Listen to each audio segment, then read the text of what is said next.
এই যে মুহররম মাস এলেই আমাদের মাথায় একটা জিনিস সব সময় খেলে যে হযরত ইমাম হুসাইন রাদিয়াল্লাহু তাআলা আনহু আহলে বায়াতের শাহাদাত বরণ করেছিল, ঠিক তো নাকি?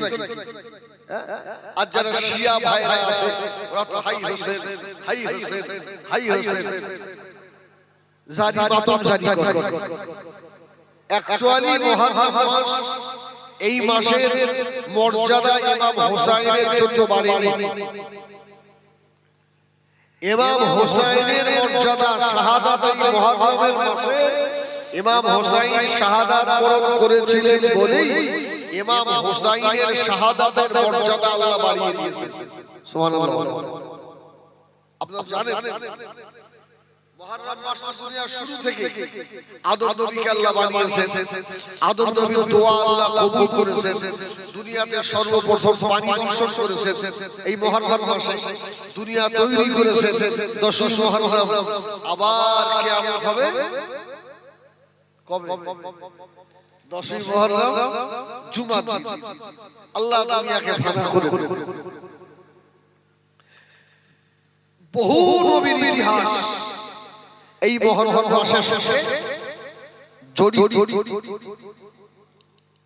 আমার বেজেরা সোনামারিগেরা নবী আমার দুনিয়ার বাদশাহ হাবিবুল্লাহ জনাবে মুহাম্মদুর রাসূলুল্লাহ সাল্লাল্লাহু আলাইহি ওয়াসাল্লাম নবী আমার ফরমাতেন এই মাহে মুহররমুল হারামে আল্লাহ পাক তো বানিয়ে দিয়েছে হযরত আদম আলাইহিস সালামের দোয়া আল্লাহ কবুল করেছিলেন। হযরত আদম আলাইহিস সালামের দোয়া কবুল করে আদম নবীর লাশকে আল্লাহ ক্ষমা করেছিলেন। জোরে বলুন সুবহানাল্লাহ। ও বাবারা এই দিনে হযরত মূসা আলাইহিস সালাম সুবহানাল্লাহ জলিলুল কদর পয়গম্বর ফেরাউন যখন তাড়া করলো মুসা আলাইহিস সালাম কি নীল নদের সম্মুখে গিয়ে ওমা তিলকা বিয়ামিনিকা ইয়া মুসা ক্বাল হিয়া আসা, হাতের লাঠি ফেলে দিল, 12টা রাস্তা হলো। এই যে মুসা আলাইহিস সালামের হাতের লাঠি, এটা কোথাকার লাঠি? ওই লাঠিটা আদম আলাইহিস সালাম জান্নাত থেকে নিয়ে এসেছিলেন। জোরে বলুন সুবহানাল্লাহ। ওই লাঠিটা আস্তে আস্তে মুসা নবীর পা হযরত শুআয়ব আলাইহিস সালামের হাতে এসেছে। কার কাছে? শুআয়ব নবী। আর শুআয়ব নবীর কাছ থেকে ওরা জামাই আল্লাহর নবী হযরত মুসা আলাইহিস সালাম পেয়েছিলেন। জোরে বলুন সুবহানাল্লাহ। আমার বেজেরা সোনামারিগেরা ওই হাতে লাঠি মেরে দিল, আল্লাহ পাক রাস্তা বার করে দিল। আল্লাহ নবী মুসা আলাইহিস সালামের সৈন্যরা পার হয়ে গিয়েছিল। এই 10 মুহররম নবী আমার মক্কা থেকে মদিনা শরীফে চলে গেলেন। ও বেজেরা মদিনা শরীফে গিয়ে আল্লাহ নবী দেখতে পেলেন 10 মুহররম এই আশুরা দিনে মদিনার ইহুদিরা রোজা রেখেছে। আহারে খেতাবেরা রাসূল বললেন তোমরা কিসের রোজা রাখছো? ওরা বলল আমরা আজকের দিনে মুসা নবী কি নীল নদ পার হয়ে গেছে, সেই খুশিতে আমরা আজকে রোজায় রেখেছি, রোজায়। আল্লাহ নবী জবাব দিলেন, ও আমার সাহাবীরা বাবারা শুনে রাখো, মুসা নবী তো ওদের নয়, মুসা নবী আমাদের নবী। অতএব এই দিনটা আমরা পালন করব। নবী আমার সাহাবীদের বললেন, ও আমার সাহাবীরা মক্কার আহলে কিতাব ইহুদিরা একটা করে রোজা রাখে, আমি রাসূলুল্লাহ একটা না দুটো করে রোজা রাখবো। জোরে বলুন সুবহানাল্লাহ। নবী আমার ফরমাচ্ছেন, ও আমার সাহাবীরা এই আমল আমি রাসূলুল্লাহ ছাড়ব না। যদি কেউ মুহররমের শোনা দুটা রোজা রাখে আল্লাহ নবী বলেছেন আল্লাহ পাক বিগত এক বছরের গুনাহ আল্লাহ মাফ করে দেবে। জীবনে রাসূল সাল্লাল্লাহু আলাইহি ওয়াসাল্লাম কয়েকটা আমল ছাড়তেন। এক নাম্বার হলো আশুরা রোজা। আল্লাহ নবী আশুরা রোজা হায়াতে জিন্দেগিতে কোনদিন আল্লাহ নবী ছেড়ে দেননি। ও আমাদের জানেরা আইয়ামে 20 রোজা, আইয়ামে 20 কাকে বলে জানেন? আইয়ামে 20 রোজা রাসূল ছাড়তেন না। আর মাসের 13, 14, 15 এই তিনটে দিনকে বলা হয় আইয়ামে 20। আল্লাহ নবী আইয়ামে 20 রোজা আল্লাহ নবী জীবনে কোনদিন ছাড়তেন না। জিলহজ মাসের প্রথম 9টা রোজা নবী আবার জীবনে কোনদিন ছাড়তেন না।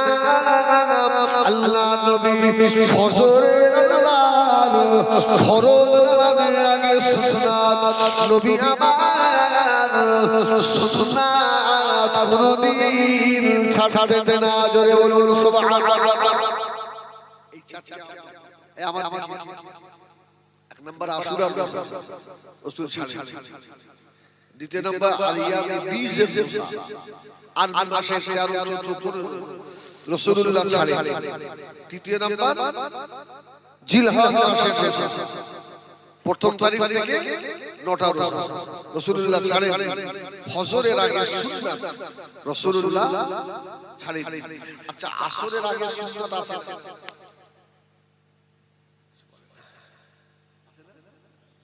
সপ্তাহে একদিন হলো ছাড়। আসরের সুন্নাত প্রতিদিন রাসূলুল্লাহ। ওজন্য আসরের সুন্নাত সপ্তাহে একদিন হলো ছেড়ে। ও সোনামণিরা আল্লাহ নবী দিন দুনিয়া বাদশাহ হাবিবুল্লাহ জনাব মুহাম্মদুর রাসূলুল্লাহ সাল্লাল্লাহু আলাইহি ওয়াসাল্লাম বলেছেন 10 মুহররমের ফজিলত অনেক বাবা।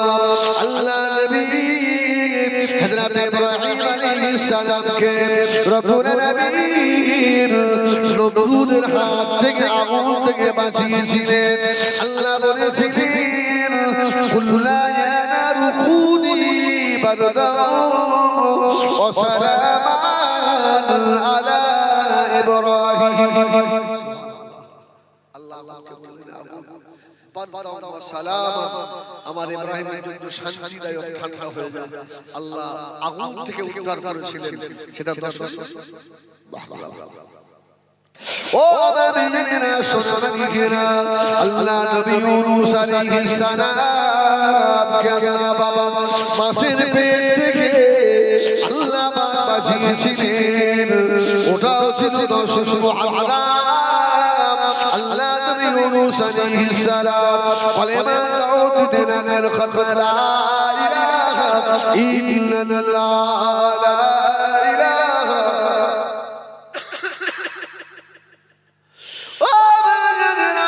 হযরত ইউনূস আলাইহিস সালামের কথা ইউনূস নবীর কওমের মানুষ মেনে নিল না। আল্লাহ নবী ইউনূস আলাইহিস সালাম মনের কষ্টে দেশ ত্যাগ করে চলে যাচ্ছিলেন। নদী পার হচ্ছিলেন নৌকা ধরে। নৌকাটা নদীর মাঝখানে গেছে, ঘুরছে আর ঘুরতে যায়। কি খবর? নৌকার মাঝি বলছে মুরিবের অবাধ্য কোনো গোলাম উঠেছে। কে মুরিবের অবাধ্য গোলাম? আল্লাহ নবী ইউনূস আলাইহিস সালাম বললেন আমি তো আল্লাহর হুকুম না নিয়ে চলে এসেছি।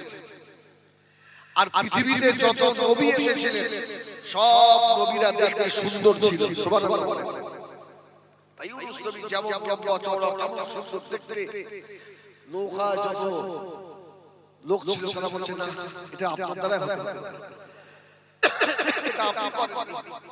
ইউনূস নবী বলেন শুনো ওই দোষের দোষী আমি আমার আল্লাহর হুকুম ছাড়াই চলে এসেছি। আল্লাহ নবী ইউনূস আলাইহিস সালামকে ওয়াবিরা নদী দিয়ে নৌকা থেকে ফেলে দেওয়া হলো।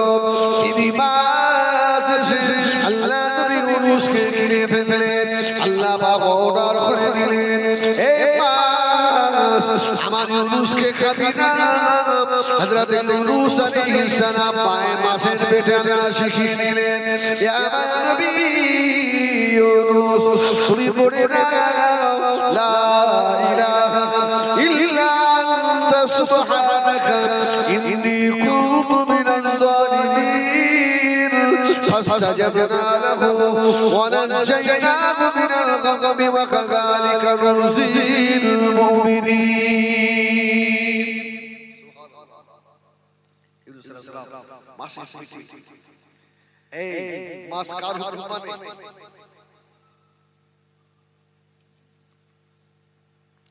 ইউনূস নবীকে মাছ খেতে পারবে, হজম করতে পারবে?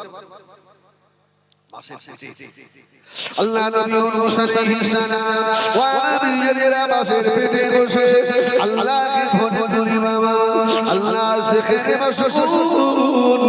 হযরত ইউনূস আলাইহিস সালাম মনে করলেন, আল্লাহ পাক মাছের পেটের ভিতরে কি নামাজ পড়া যাবে নাকি? ও আমাদেরা মাছের পেটে আমাবস্যার থেকেও বেশি অন্ধকার। আল্লাহ নবী ইউনূস আলাইহিস সালাম আস্তে আস্তে পাটা লম্বা করলেন। উনি বুঝতে পারলেন এখানে নামাজ পড়ার জায়গা আছে। জোরে বলুন সুবহানাল্লাহ। আজকে যে আহলে বায়াতের স্মরণে ইসলামে সওয়াব হচ্ছে, এটা কি বেনামাজিদের জন্য? কিছু বলে না। আরে মুহাম্মদ কেন? আমি আস্তে আস্তে আসছি।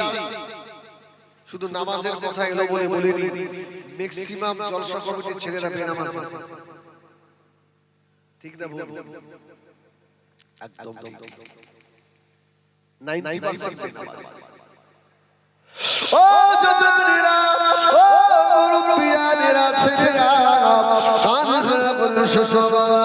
আল্লাহ নবী ইউনূস আলাইহিস সালাম মাছের পেটের ভিতরে পাটা লম্বা করে দিলেন। আল্লাহ নবী ইউনূস আল্লাহ পাককে মাছের পেটের ভিতরে সাজদা করেছে। জোরে বলুন সুবহানাল্লাহ। কতদিন? 40 দিন। ইউনূস আলাইহিস সালামের গায়ের চামড়াগুলো শিথিল হয়ে গেছে। হবে না? হবে না? মাছের পেটে শিথিল হয়ে গেছে। এই দোষী মুহাম্মদ আশুরা মাছ উগরে দিয়ে গেল নদীর চরে। জোরে বলুন সুবহানাল্লাহ। এখন নদীর চরে তো আর গাছপালা নেই। চামড়া শিথিল হয়ে গেলে ওই চামড়ায় যদি রোদ্দুরের কঠিন তাপ পড়ে, জ্বালা হবে না? জ্বালা হবে না? আল্লাহ পাক নবীকে হেফাজত করলেন। ওয়া বাইরেরা আল্লাহ পাক হযরত জিবরাইলকে নিয়ে ওই নদীর চরে লাউয়ের দানা ফেলে দিলেন। সুবহানাল্লাহ।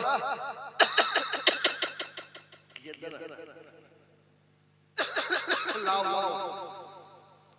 সঙ্গে সঙ্গে লাউ গাছ হয়ে গেল। লাউয়ের বড় বড় পাতা। আল্লাহ নবী ইউনূস আলাইহিস সালাম ওই লাউ গাছের পাতা তলায় বসে পড়লেন। ও মেয়েরা, এই জন্য যত সবজি রয়েছে বাবা, এই সবজির ভিতরে লাউ হলো আল্লাহর নবীর পছন্দনীয় সবজি। জোরে বলুন সুবহানাল্লাহ। আল্লাহ নবী সাবির বললেন মদিনা শরীফে এমন একটা বাড়ি ছিল না, এমন একটা বেড়া ছিল না যে বেড়াতে লাউ গাছ লাগানো হতো না। জোরে বলুন সুবহানাল্লাহ। এইজন্য লাউ তরকারি বেশি বেশি খাবে। হ্যাঁ, সাহাবীরা রাসূলের কাছে লাউ এসেছে, রাসূলুল্লাহ খেতেন লাউ দিয়ে আর গোশত দিয়ে। সুবহানাল্লাহ বলেন। এখন বলেন লাউ আর গোশত ভালো লাগে না? লাউ এমন একটা সবজি আপনি যার সঙ্গে দেবেন ভালো লাগবে। সবজি রান্না হয়েছে, সাহাবীরা তরকারি খেয়ে তরকারি রাসূলুল্লাহ সাহাবীকে বললেন, সাহাবী ওই লাউয়ের তরকারির বাটিটা একটু মুছে মুছে আমি রাসূলুল্লাহ আমাকে দেবে? জোরে বলুন সুবহানাল্লাহ। রাসূলুল্লাহ লাউ কোষ এটা নবী খেতেন, এইজন্য লাউ খুব একটা ভালো সবজি। বিজ্ঞানীরা বলেছে এই লাউয়ের মধ্যে 70টা রোগের ওষুধ আছে। জোরে বলুন সুবহানাল্লাহ। আমার ভাইয়েরা সরকারি ঘেরা আল্লাহ নবী ইউনূস আলাইহিস সালাম ওই লাউ গাছের তলায় আশ্রয় নিয়েছিলেন বাবা। এই 10 মুহররম আল্লাহ পাক হেফাজত করলেন। ও ভাইয়েরা, হযরত নূহ আলাইহিস সালামের খ্রিস্টিয়ানরা এই দিনে পাপ পেতে দিয়েছিলেন। হযরত ঈসা আলাইহিস সালামকে এই দিনে আল্লাহ উঠিয়ে নিয়েছিলেন। ও সোনার ঘেরা, এই মুহররম মাসে অনেক ফজিলত রয়েছে বাবা। তার ভিতরে যেটা আমাদের কাছে স্মরণীয়, হযরত ইমাম হুসাইন। সুবহানাল্লাহ। পাঁচ পাঞ্জাতের নাম শুনেছেন? কিছু বলেন না, শোনেন পাঁচ পাঞ্জাত, পাঁচ পাঞ্জাত বলে না, এটা শুধু পাঁচ পাঞ্জাত। এই পাঁচ পাঞ্জাত কারা? এরা হলো আহলে বায়াত। নবী আমার দিন দুনিয়ার বাদশাহ হাবিবুল্লাহ জনাব মুহাম্মদুর রাসূলুল্লাহ সাল্লাল্লাহু আলাইহি ওয়াসাল্লাম নবী আমার জীবনে একবার আল্লাহ নবী হজ করেছিলেন। ও আমিনেরা, নবী আমার আরাফাতের ময়দানে আসরের পরে দাঁড়িয়ে কসওয়ার উপরে বসে ভাষণ শুনিয়েছিলেন। ও সামিরা তারাকতু ফীকুম আমরাইন লান তাদিল্লু মা তামাসসাকতুম বিহিমা কিতাবাল্লাহ সুন্নাত রাসূলিহি। আল্লাহ নবী হাদিসটা বলেছিলেন। নবী আমার আরাফা থেকে চলে আসার পথে সুহফা বলে একটা জায়গায় দাঁড়িয়ে আল্লাহ নবী আরেকটা ভাষণ দিয়েছিলেন। ও সামিরা তারাকতু ফীকুম আমরাইন লান তাদিল্লু মা তামাসসাকতুম বিহিমা কিতাবাল্লাহ সুন্নাত রাসূলিহি ওয়া ইতরাতি আহলি বাইত। জোরে বলুন রাসূলুল্লাহ আরাফাতে বললেন, তোমরা তোমাদেরকে পথভ্রষ্ট করতে পারবে না। দুটো জিনিস আঁকড়ে ধরো, একটা হলো আল্লাহর কোরআন, দ্বিতীয় হলো আমার সুন্নাহ। তৃতীয় নম্বরে রাসূলুল্লাহ যুহফা নামক জায়গায় এসে বললেন, তিনটে জিনিস তোমরা আঁকড়ে ধরো, একটা হলো আল্লাহর কোরআন, দ্বিতীয় হলো আমার সুন্নাহ, তৃতীয় হলো আমার আহলে বায়াত। সুবহানাল্লাহ। আচ্ছা, এই আহলে বায়াতে বায়াত বলে কাদের? আর এরাই হলো পাঁচ পাঞ্জাত। জোরে বলুন, এরাই হলো পাঁচ পাঞ্জাত। আল্লাহ নবী দিন দুনিয়ার বাদশাহ হাবিবুল্লাহ জনাব মুহাম্মদুর রাসূলুল্লাহ সাল্লাল্লাহু আলাইহি ওয়াসাল্লাম নবী আমার হযরত মুবারক থেকে বার হলেন। ও আমিনেরা, আল্লাহ নবীর কালো চাদর ছিল। আল্লাহ নবী ডাক দিলেন, ও হযরত ফাতেমা। হযরত ফাতেমা চলে গেলেন, আল্লাহ নবী চাদরের ভিতরে ঢোকালেন। আল্লাহ নবী আবার ডাক দিলেন, ও হযরত আলী। হযরত আলী চলে গেলেন, আল্লাহ নবী চাদরের ভিতরে ঢোকালেন। আল্লাহ নবী আবার ডাক দিলেন, ও ইমাম হাসান। হযরত ইমাম হাসান চলে গেলেন, আল্লাহ নবী চাদরের ভিতরে ঢোকালেন। হযরত ইমাম হোসেনকে ডাকলেন, হযরত ইমাম হোসেন নবী আমার এই চাদরের ভিতরে পাঁচজন থেকে আল্লাহ নবী বললেন, আল্লাহুম্মা হাউলাই আহলে বাইত। আল্লাহ পাক এরা হলো আমি রাসূলুল্লাহ, আমার আহলে বায়াত। তাহলে আলী, ফাতেমা, হাসান, হুসাইন আর আমার নবী, এই পাঁচজন এদেরকে বলা হয় পাক পাঁচ পাঞ্জাতন বা আহলে বায়াত। এদের শানে আল্লাহ পাক কোরআন শরীফে বললেন ওয়ায়ুতাহহিরা তাতহীরা, এরা পাক পবিত্র। জোরে বলুন সুবহান। এইজন্য নবী বলেছেন, ও আমার সাহাবীরা বাবার শুনে রাখো, আমি রাসূলুল্লাহ বললাম যারা আমার ইমাম হাসান ইমাম হুসাইনকে কষ্ট দেয় তারা জানো আমি রাসূলুল্লাহ আমাকে কষ্ট দিল। ও আমাদেরা ইমাম হাসান হুসাইনকে নবী আমার এত মুহাব্বত করতেন, আল্লাহ নবী এত প্যার করতেন। হযরত ইমাম হাসান হুসাইন আল্লাহ নবীর বড় মুহাব্বতের বড় আদরের ছিলেন। এই বাচ্চা দুটো দুনিয়ায় আসার আগে আল্লাহ পাক এদের নাম আল্লাহ লিপিবদ্ধ করে রেখেছিলেন। জোরে বলুন সুবহানাল্লাহ। দুনিয়ায় আসার আগে এদের নাম ছিল। আরে রাসূল তো মক্কা থেকে মেরাজ করেছেন, ঠিক তো নাকি? রাসূলুল্লাহ মেরাজে গিয়ে সিদরাতুল মুনতাহায় রাসূলুল্লাহ একটা গাছ দেখলেন, ওই গাছের ভিতরে দুটো পাতা দেখলেন যে একদম সোনালী কালারের, আর ওই দুটো পাতায় দুটো নাম লেখা আছে, একটা হলো ইমাম হাসান আর একটা হলো হুসাইন। জোরে বলুন সুবহানাল্লাহ। একটা পাতা হাসান আর একটা হুসাইন। রাসূলুল্লাহ জিজ্ঞেস করলেন, ভাই আখি জিবরিল এই নাম দুটো কাকে? রাসূলুল্লাহ এটা হচ্ছে আপনার ফাতেমা, দুটো বেটা দুনিয়ায় আসবে, এর আগে হাসান হুসাইনের নাম দুনিয়ায় ছিল না। জোরে বলুন সুবহানাল্লাহ। আরে রাসূল তো মক্কা থেকে হিজরত করেছেন, আবার মেরাজ করেছেন, আবার ফাতেমার বিয়ে হয়েছে তো মক্কায়, বিয়ে হয়েছে মদিনায়। মক্কা থেকে মক্কায় রাসূলুল্লাহ মেরাজে গিয়ে হাসান হোসেনের নাম দেখে এসেছে, তখনও ফাতেমার বিয়ে হয়নি। রাসূলুল্লাহ মদিনায় গেছে, তারপরে ফাতেমাতুজ জাহরার সাথে আলী রাদিয়াল্লাহু তাআলা শাদী হয়েছে, বিবাহ হয়েছে, কিন্তু হাসান হোসেনের নাম সিলেক্টেড অনেক আগে থেকে। জোরে বলুন সুবহানাল্লাহ। আমার ভাইয়েরা সোনাবাড়ি ঘেরা নবী আমার দুনিয়ার বাদশা হাবিবুল্লাহ জনাব মুহাম্মদুর রাসূলুল্লাহ সাল্লাল্লাহু আলাইহি ওয়াসাল্লাম নবী আমার বাবাছেন আমার হাসান হুসাইন হলো আমি রাসূলুল্লাহ শরীরের এক টুকরো গোশত। ও ভাইয়েরা একটা দিকে মদিনা মসজিদে নববী শরীফে আল্লাহ নবী বসা রয়েছে, হযরত আবু বকর রয়েছে। খবর হয়ে গেল ইয়া রাসূলুল্লাহ ইয়া হাবিবাল্লাহ হযরত ইমাম হাসান ইমাম হুসাইন এই দুই ভাইকে খুঁজে পাওয়া যায় না।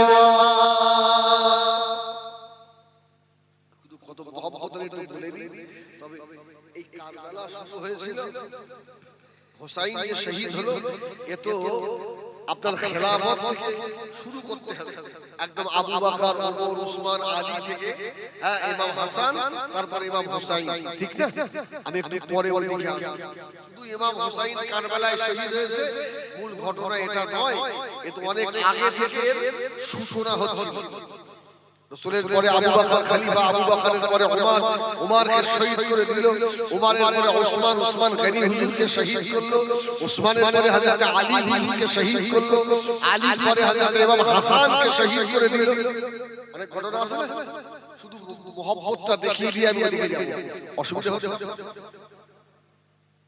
খবর হয়ে গেছে হযরত ফাতেমা ইমাম হাসান হুসাইনকে গোসল করিয়ে দিয়ে বাচ্চারা যেমন খেলা করে বাড়ি থেকে বার বার দিয়ে খেলতে পারবে।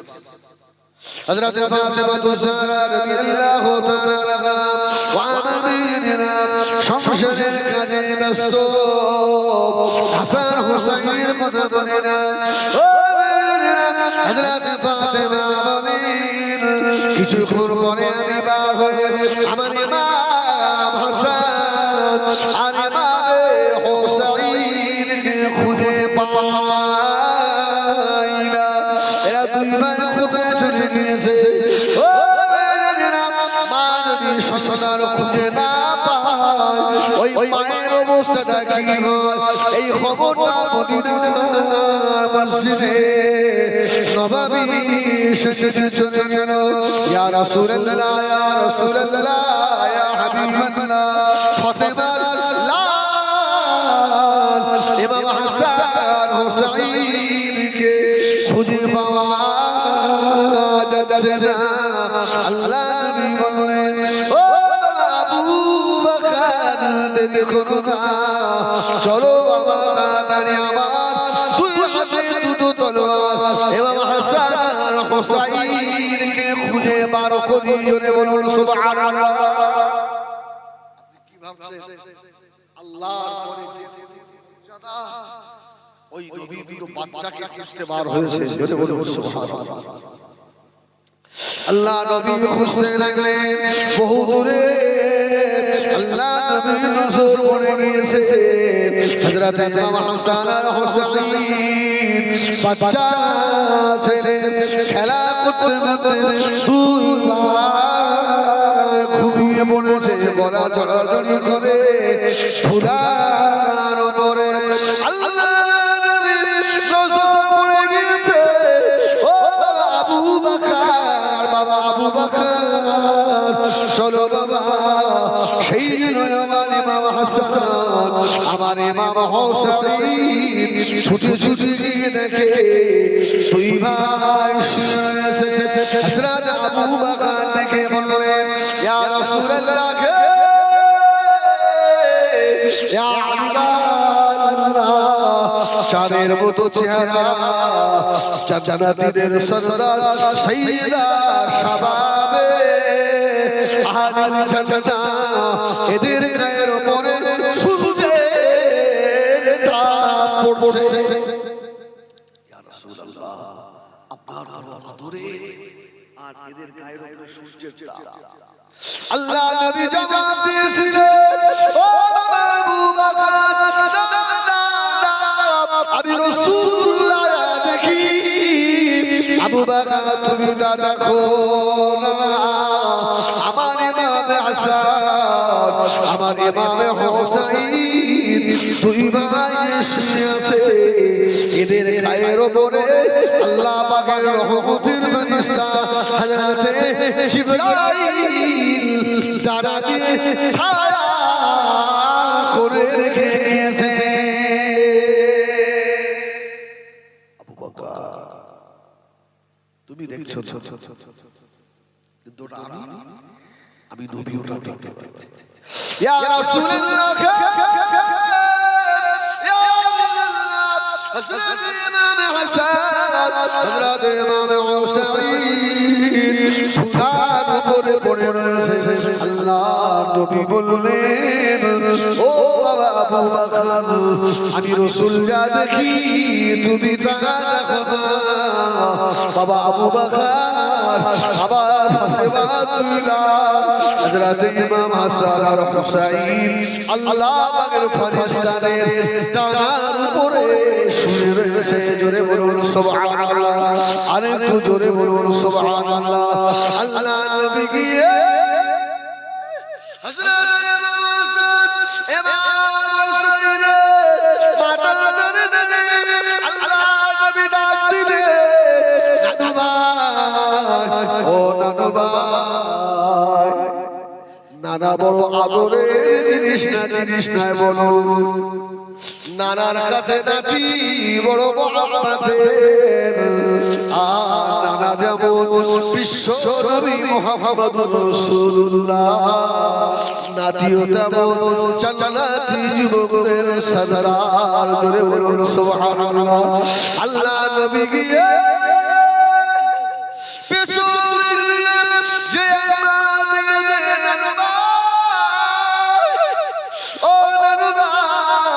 হযরত ইমাম হাসান ইমাম হোসেইন ঘুম ভেঙে গেল। গলা ছেড়ে দিয়ে আল্লাহ নবী দূরের মুখের পানে তাকাচ্ছে ঝাড়া বেরিয়ে উঠে বলল আল্লাহ নবী হাত লম্বা করলেন নানু ভাই এসো আমার কোলে জোরে বলুন সুবহানাল্লাহ হযরত আবু বকর দাঁড়িয়ে ছিল পাশে ইয়া রাসূলুল্লাহ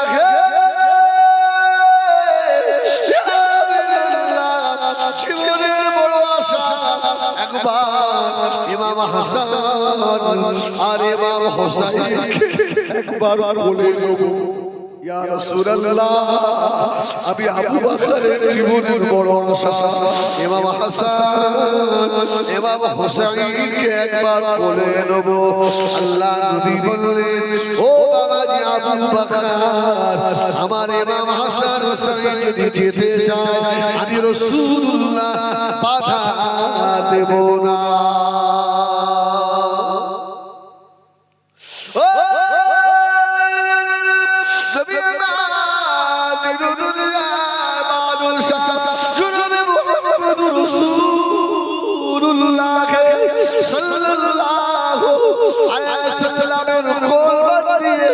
ইমাম হাসান হোসেন হযরত আবু বকরের কোলে উঠলেন না আল্লাহ নবী দুই ভাইকে আর দুই কোলে তুলে নিয়ে নূরের কদম মুবারক তুলে তুলে হযরত ফাতেমা বাড়ি গিয়ে হাজির হলেন জোরে বলুন না সুবহানাল্লাহ বিশ্ব নবীর কোলে ওঠা কি জাতা মদিনা মসজিদে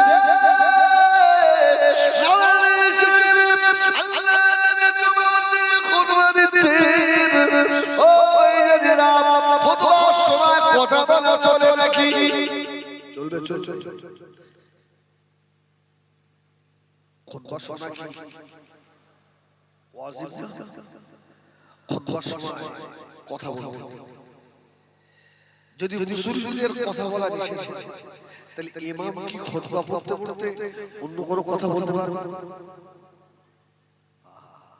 আল্লাহ নবী মদিনার মসজিদে নববী শরীফে খুতবা দিচ্ছেন জুমার দিনে দুটো বাচ্চা ছেলে টুক টুক টুক টুক করে হেঁটে হেঁটে আসছে জোরে বলুন সুবহানাল্লাহ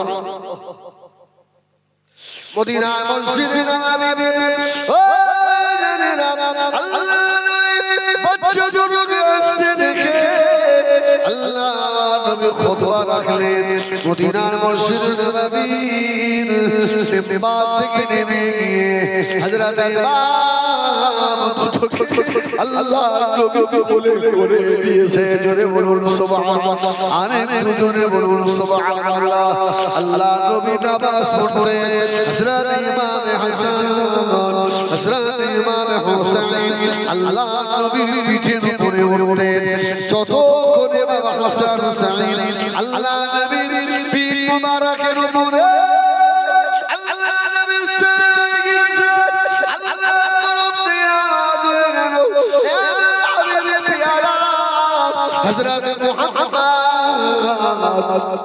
সাল্লাল্লাহু আলাইহি সাল্লাম আপনি এখন সাজদা থেকে মাথা উঠাবেন না কেননা ফাতেমা আপনার পিঠের উপরে উঠেছে হযরত ইমাম হাসান হোসেন যখন নামবে আমার হাবিব ওই সময় আপনি সাজদা থেকে মাথাটা তুলবেন সুবহানাল্লাহ সেজদায় গিয়ে ইচ্ছা মতো থাকা যাবে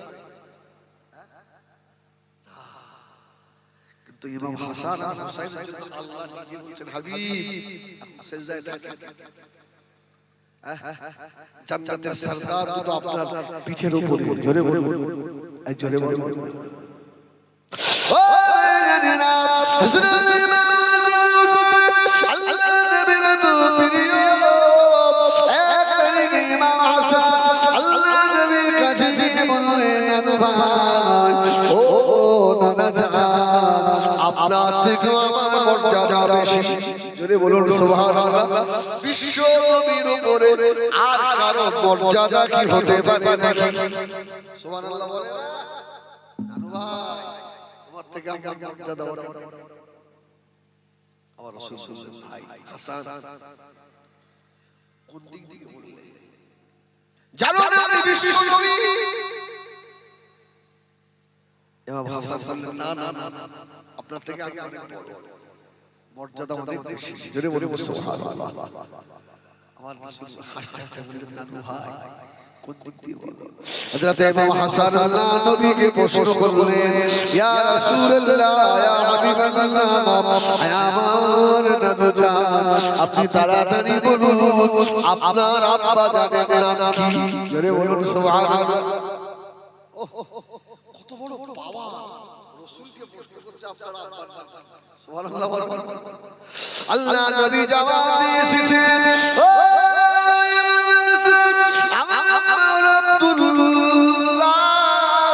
হযরত ইমাম হাসান বললেন, ও নানু ভাই, আব্দুল্লাহকে কে চেনে? সুবহানাল্লাহ বলেন, আব্দুল্লাহকে কে চেনে?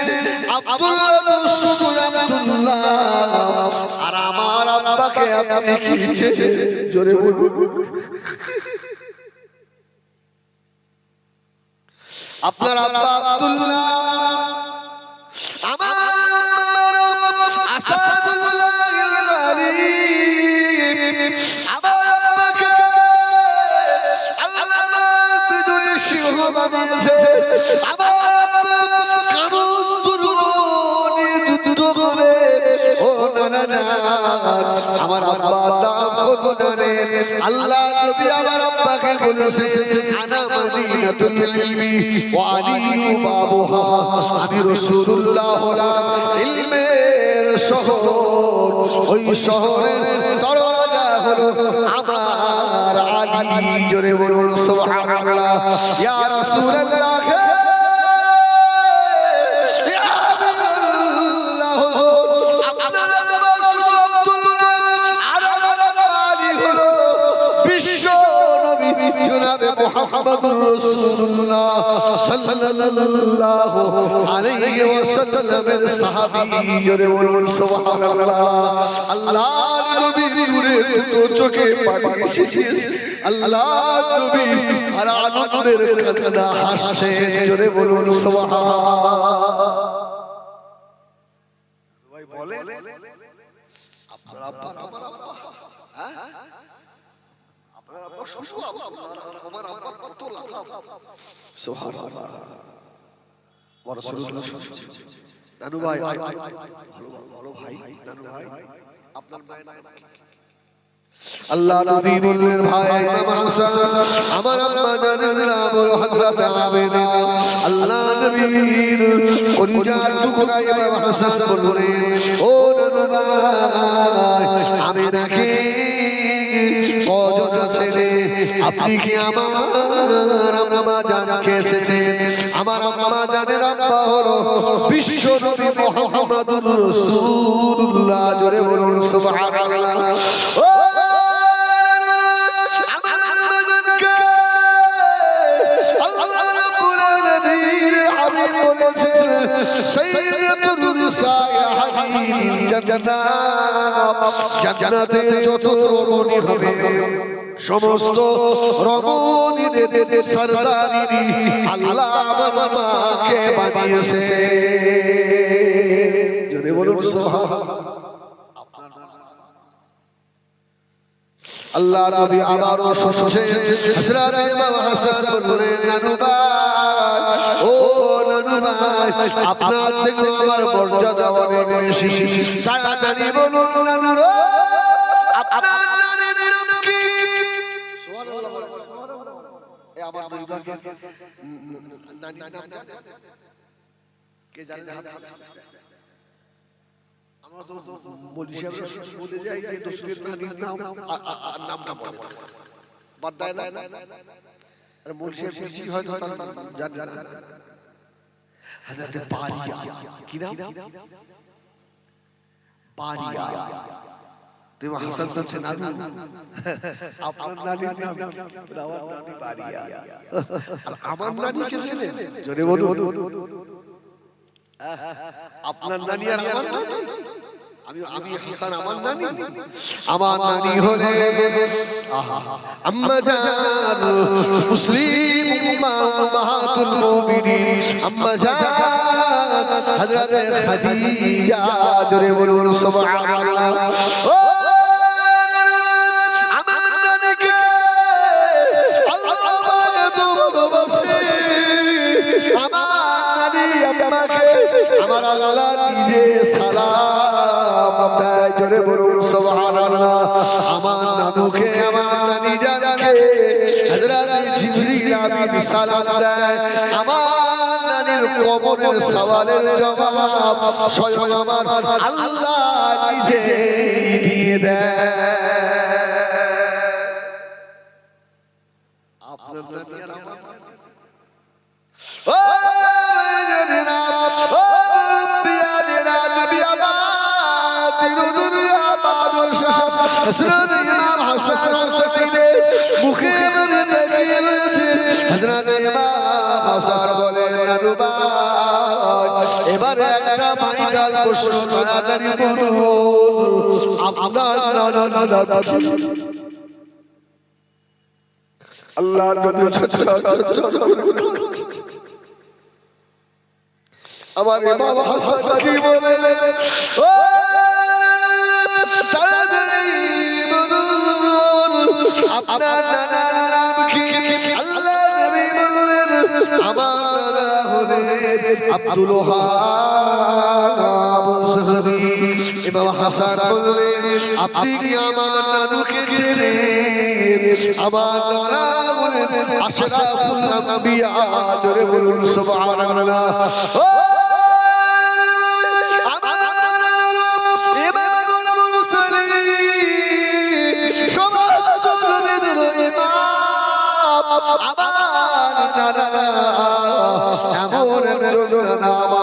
যে নানার হাতে আল্লাহ মাইলার বাসারে লেওয়ায়ে হামদের পতাকা আল্লাহ তুলে দেবে।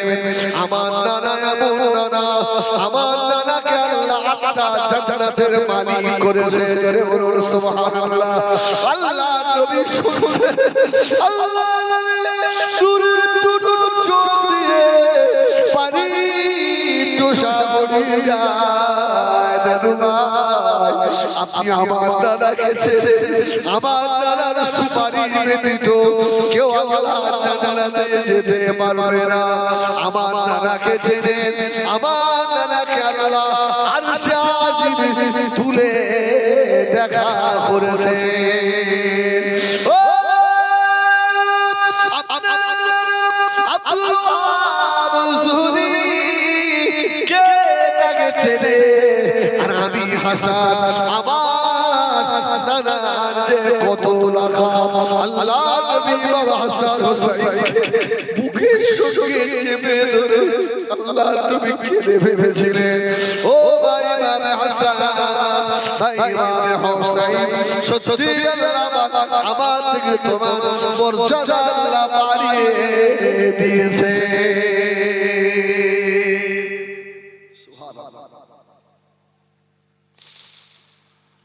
ও মেয়েরা, ও সুরমানিরা, হযরত ইমাম হাসান হুসাইনের কথা শোনাবো বাবা, আমার দিকে ফিরে।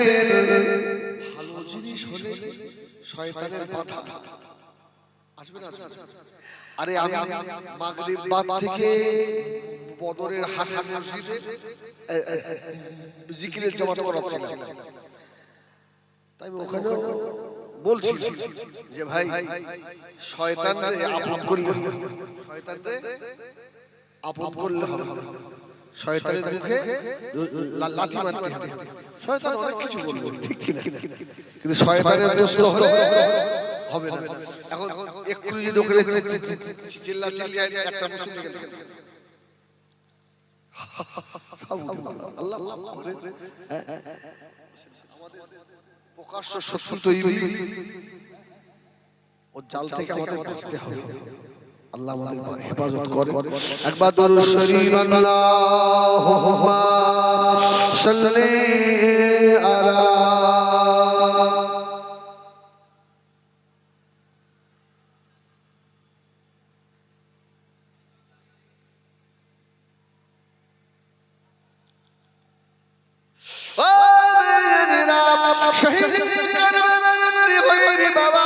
হযরত ইমাম হুসাইন যদি ইয়াজিদকে মেনে নিতেন, দুষ্টু ইয়াজিদকে যদি মেনে নিতেন, আজকে আহলে বায়াত কি শহীদ হতে হতো নাকি? আরে রাসূলুল্লাহ সাহাবী হযরত আমির মুআবিয়া, তাই তো নাকি? এই মুআবিয়া ইয়াজিদ মুআবিয়ার ছেলে, কিছু বলে তাই আমিরে মুআবিয়ার ছেলে ইয়াজিদ। এখন মুআবিয়া ঈমানদার না বেঈমান? ভাইটাল ব্যাপার। এই অনেকে আমিরে মুআবিয়াকে কাফের বলে, বলুন নাউযুবিল্লাহ, আস্তাগফিরুল্লাহ রাব্বি। হযরত আমিরে মুআবিয়া রাসূল পাকের জলিলুল কদর সাহাবী, জোরে বলুন সুবহানাল্লাহ। খুব বড় মাপের সাহাবী। কত বড় মাপ জানেন? যে সাহাবীটাকে বলা হয় কাতিল ওহী, যিনি আল্লাহর কোরআন লিখতেন। জোরে বলুন।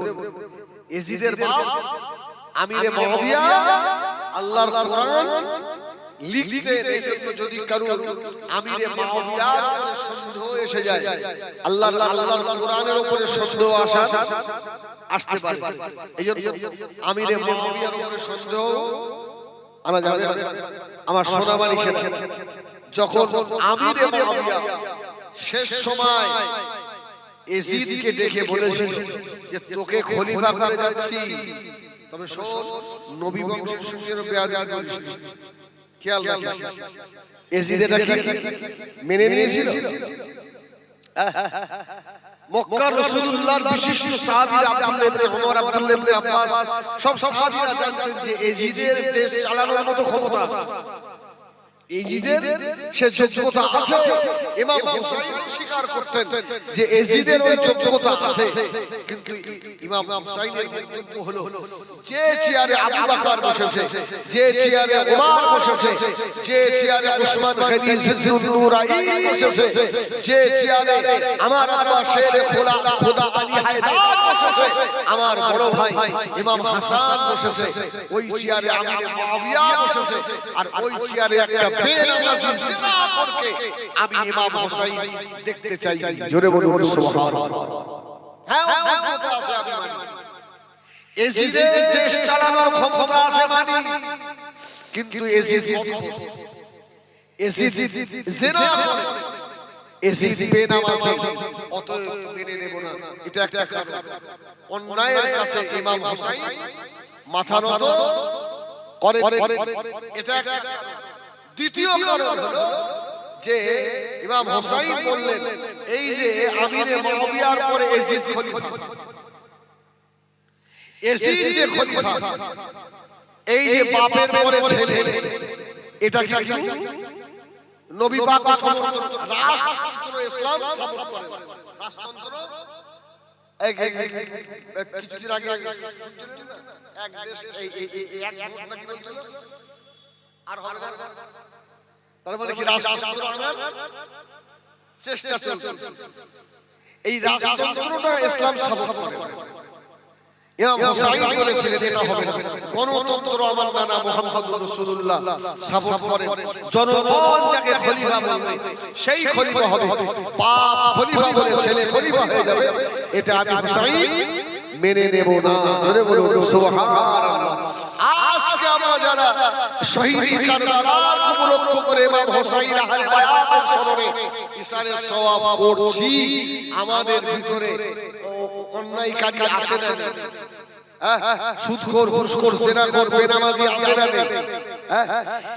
এদের জন্য শহীদ কারবালা, এদের জন্য। আরে এদের উৎখাত করার জন্যই তো ইমাম হুসাইন কাছে শাহাদাত। আল্লাহু আকবার। ন্যায় প্রতিষ্ঠিত করার জন্যই মুহাম্মদুর রাসূলুল্লাহ সারা জীবনের তার আহলে বায়াত বসে একাকে হলো হযরত ইমাম হুসাইন রাদিয়াল্লাহু তাআলা আনহু। সংসারে এত অভাব, এই আমি আবার ফিরে যাব, এত সংসারে অভাব, কেমন রাসূলুল্লাহ ন্যায়ের উপরে দাঁড়িয়ে ছিল দেখেন। এত সংসারে অভাব চলছে, ফাতেমার বাড়িতে কয়েকদিন খাওয়া হয়, কয়েকদিন, কিন্তু রাসূল সাল্লাল্লাহু আলাইহি ওয়াসাল্লাম গনিমতের মাল দিচ্ছেন। وما بيننا شمالي فينا نبي أمان دينو دنيا بادوشا حضرات إمام حسن إمام حسين ويكبير خلافينا حضرات فاطمة بريدين خلافينا এদিকে খবর হয়ে গেল মদিনার মসজিদে নববী শেষে আল্লাহ নবী গরিবদের মাল বন্টন করছেন আল্লাহ নবীর বাড়িতে খাবার নাই আল্লাহ নবী জিজ্ঞাসা করলেন ও বিবি আয়েশা ও বিবি আয়েশা সিদ্দিকা রাদিয়াল্লাহু তাআলা বাড়িতে কিছু খাবার আছে নাকি আম্মা জান হযরত আয়েশা জবাব দিয়েছিলেন ইয়া রাসূলুল্লাহ ইয়া হাবিবাল্লাহ বাড়িতে পানি ছাড়া কোনো খাবার নাই যদি বলুন তিনি বিশ্ব নেতা গরিবদের মাল সরকারি মাল বন্টন করছেন ও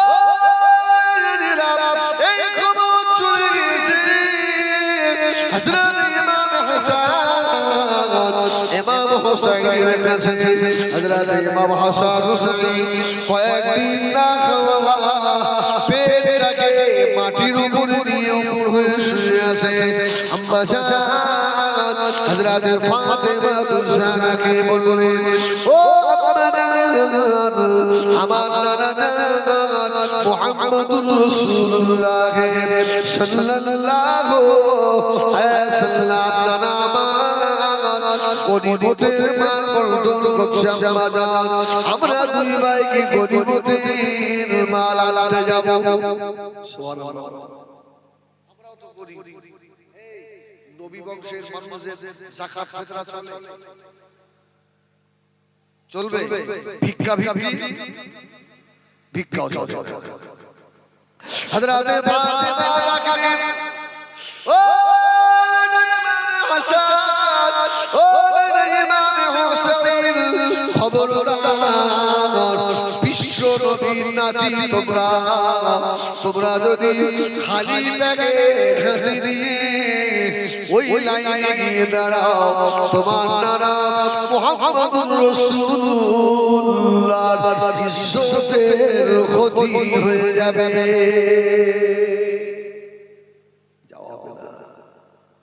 হযরত ফাতেমা বাধা দিলেন হযরত ইমাম হাসান হযরত ইমাম হুসাইন ও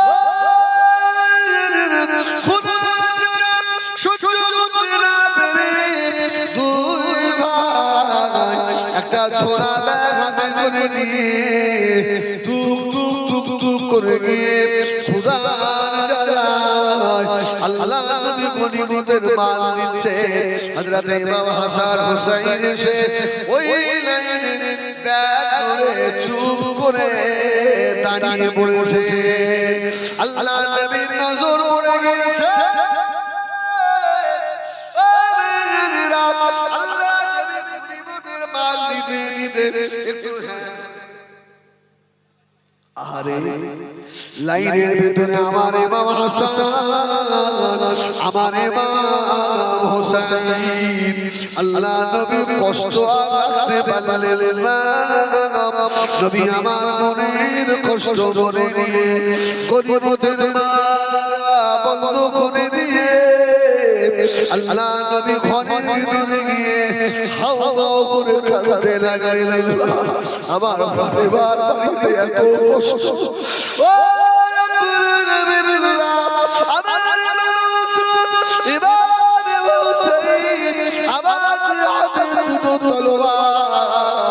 আজকে ভিক্ষা ছুড়ে নিয়ে আমি রাসূলুল্লাহ আমার দরবারে এসেছে আল্লাহ আমি কি করে গরিবদের মাল ওদেরকে দেব আল্লাহ নবীর নূরে দুটো চোখের পানিতে মুখ ভিজে যায় সুবহানাল্লাহ ইমাম হাসান হুসাইন মনে হচ্ছে আমাদের জানা তো মাল একটু বেশি দেবে না সুবহানাল্লাহ মাল একটু বেশি দেবে কি মেম্বারে ভাই বহলে একটু সুবিধা বেশি পায় না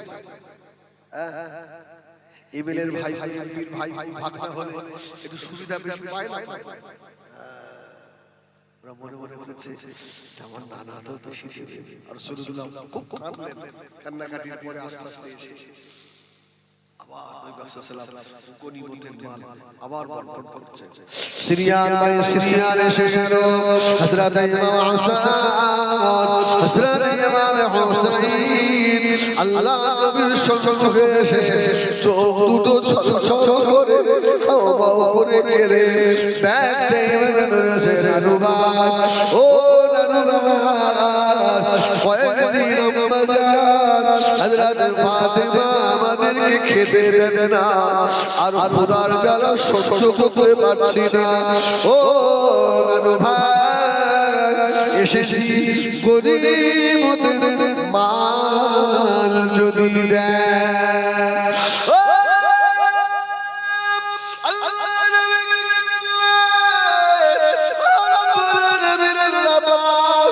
কি করে সহ্য করবো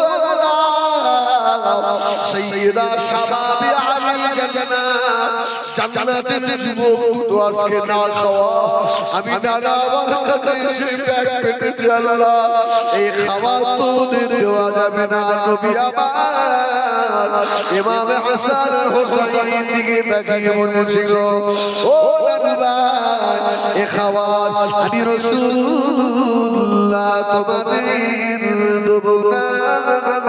হযরত ইমাম হাসান হুসাইন আর লাইন থেকে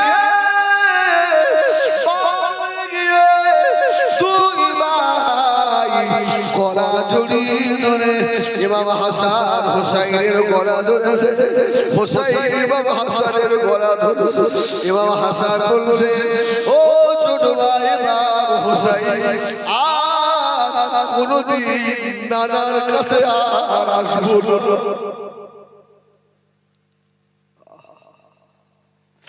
ও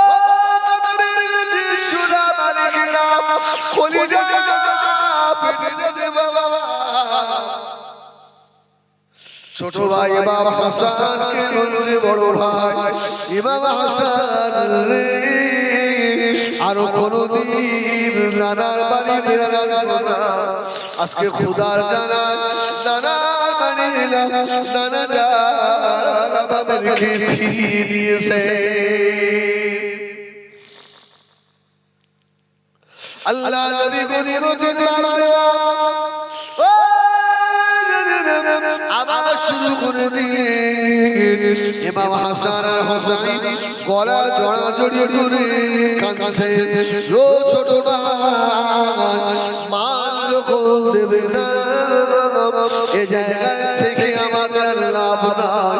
চলো আমরা আস্তে আস্তে চলে যাই, বাড়ি যাব না। বাড়িতে গেলে আম্মা জান ফাতেমা ছাড়বে না।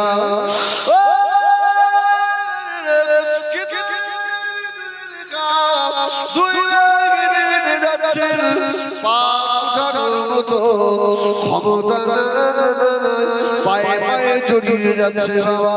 হযরত ইমাম হাসান, হযরত ইমাম হুসাইন আল্লাহ নবী নামাজ থেকে টুক করে ছুটে ছুটে এসে হযরত বুবু ফাতেমা রাদিয়াল্লাহু তাআলা আনহা ঘরে দরজায় শিখা দিচ্ছে। আম্মা জান, ও আম্মা জান, হযরত ফাতেমা না খাওয়া ঘরের ভিতরে পড়ে রয়েছে বাবা। হযরত ফাতেমা খাতুন জান্নাত অনেক বড় দরজা খুলে দিলেন, দরজা খুলে দিলেন। দুই ভাই এসে হযরত ফাতেমাকে জড়িয়ে ধরেছে। আম্মা জান, আপনি বারণ করেছিলেন, আপনি নিষেধ করেছিলেন, তথাপিও আমরা গিয়েছিলাম আমার নানা জানের বাড়িতে। নানা জান আমাদের মাল না দিয়ে তাড়িয়ে দিয়েছে। আল্লাহু আকবার। ফাতেমাতুজ জাহরা এগিয়ে গেলেন, তোদেরকে নিষেধ করলাম, তোর নানা বিশ্ব নবী আত্মরা তার নাতি হয়ে গিয়ে হাত পেতেছিস। মান সম্মান থাকে, ইজ্জত থাকে, হযরত ইমাম হাসান আর হুসাইনকে ধরে হযরত খাতুন জান্নাত ফাতিমা বিনতে রাসূলুল্লাহ হযরত ইমাম হাসান হুসাইনকে খুব মারলেন, খুব প্রহার করলেন। ইমাম হাসান আর হুসাইন দুই ভাই গলা জড়াজড়ি করে বলল, নানার কাছে গেলাম, নানা মাল দিল না। আম্মা জানকে এসে বললাম, আম্মা জান আমাদেরকে মেরেছে, এই বাড়িতে আর আমরা থাকবো না, এই বাড়ি ছেড়ে আমরা চলে যাবো।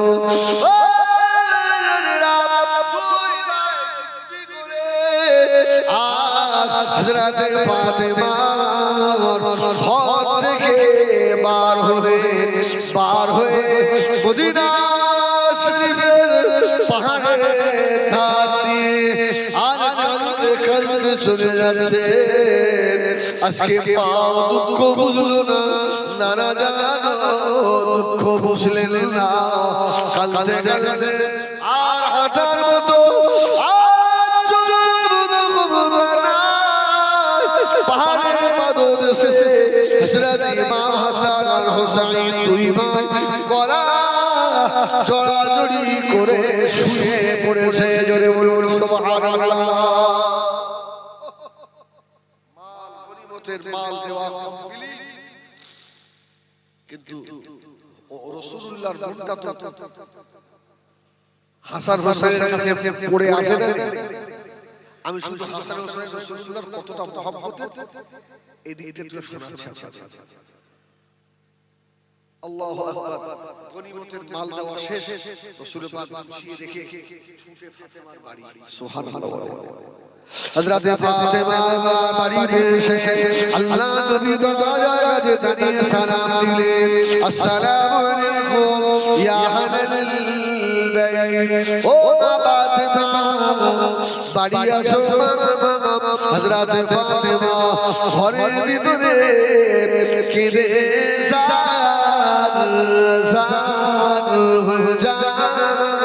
আয় আল্লাহ, আমার স্বামী শেরে খোদানি গরিব মানুষ, কোথাও কাজ হলো না কয়েকদিন, আমার বাচ্চা দুটো না খাওয়া, আমার আব্বা গানের কাছে গেছিল, আমার আব্বা রাসূলুল্লাহ তাড়িয়ে দিয়েছে, বার করে দিয়েছে, আমার বেটা দুটো এসে আমাকে বলার পরে আমিও বেরিয়েছি, আমার বাচ্চা দুটো কাঁদতে কাঁদতে কোথায় যে চলে গিয়েছে আমি ফাতেমা জানি না। চুপচাপ মনের কষ্টে বসে আছে। আল্লাহ নবী আমার ডাক দিলেন, ও ফাতেমা, ফাতেমা রে। হযরত ফাতেমা ওয়া আলাইকুমুস সালাম ইয়া রাসূলুল্লাহ ইয়া হাবিবাল্লাহ আয় আমার আব্বা জান। সুবহানাল্লাহ। জবাব দিলেন, দরওয়াজা খুলে রাসূলুল্লাহ প্রবেশ করলেন। আমার হাসান,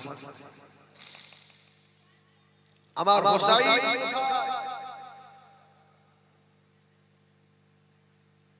আমার হাসান হুসাইন কোথায়? হযরত ফাতেমা জাজ্জার করে কেঁদে ফেললেন, ইয়া রাসূলুল্লাহ ইয়া হাবিবাল্লাহ, আমার দুই বেটা আপনার কাছে গেছিল, আপনি তাড়িয়ে দিয়েছেন, আমি আমার আমি ওদেরকে প্রহার করেছি, আমার আব্বা রাসূলুল্লাহর মাথা হ্যাঁ হয়ে গেল।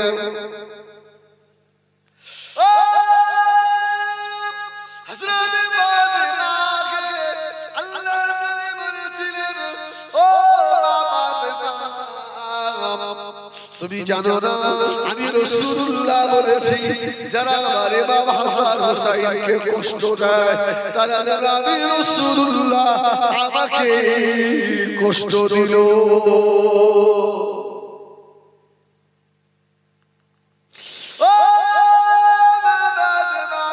কেন মানলে মা? আল্লাহ নবী ঘর থেকে বার হলেন, ও বাবা আমার দুই লাখ মদিনার কোন রাস্তা ধরে কোন দিকে চলে গিয়েছে একটু আমাকে বললে মা হযরতে ফাতেমা বললেন ও আম্মা জান আমি জানি না আমি বলতে পারবো না ইমাম হাসান হুসাইন কোন দিকে চলে গিয়েছে নবী আমার দিন দুনিয়ার বাদশা জনাব মুহাম্মদুর রাসূলুল্লাহ সাল্লাল্লাহু আলাইহি ওয়াসাল্লাম আল্লাহ নবী রাস্তা ধরে হেঁটে যাচ্ছে ইমাম হাসান হুসাইনকে আল্লাহ নবী কতটা ভালোবাসতেন রাস্তা দিয়ে আল্লাহ নবী আর একা একা ছিলেন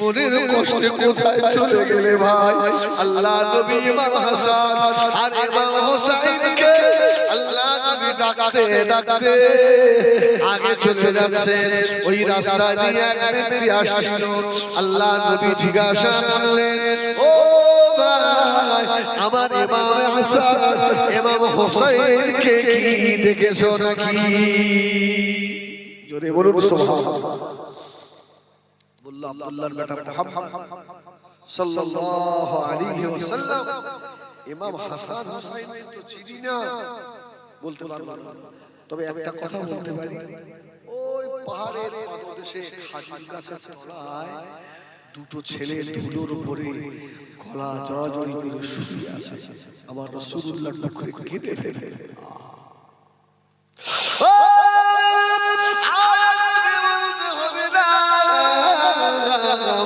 আমার ইমাম হাসান আর হুসাইন ছাড়া কেউ নয় আল্লাহ নবী ছুটে ছুটে গিয়ে দেখে ওই খাজুর গাছের নিচে পাহাড়ের পাদদেশে দুই ভাই গলা জড়াজড়ি করে এক ভাইয়ের জিহ্বা আর এক ভাইয়ের মুখের মধ্যে এক ভাইয়ের ঠোঁট কোনো কেদামে লেগেছে আর এক ভাইয়ের ঠোঁটের মধ্যে দিয়ে রেখেছে বাবা আল্লাহ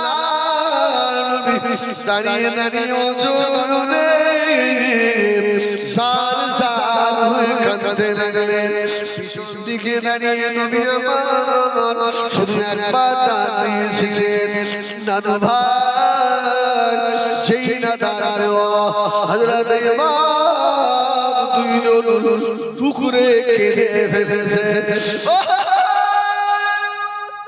আর নানু বলে ডাকবেন না আপনার বাড়ি গিয়েছিলাম খোদা চায় ফিরিয়ে দিয়েছিলেন মাকে এসে দুঃখের কথা বললাম আমাদের মা খাতুনে জান্নাত বিনতে রাসূলুল্লাহ সাল্লাল্লাহু আলাইহি ওয়াসাল্লাম আমাদের মা মেরেছে জানো ভাই আমাদের মা আমাদেরকে মেরেছে আমার বাবা রাসূলুল্লাহর ইজ্জতের ক্ষতি হয়েছে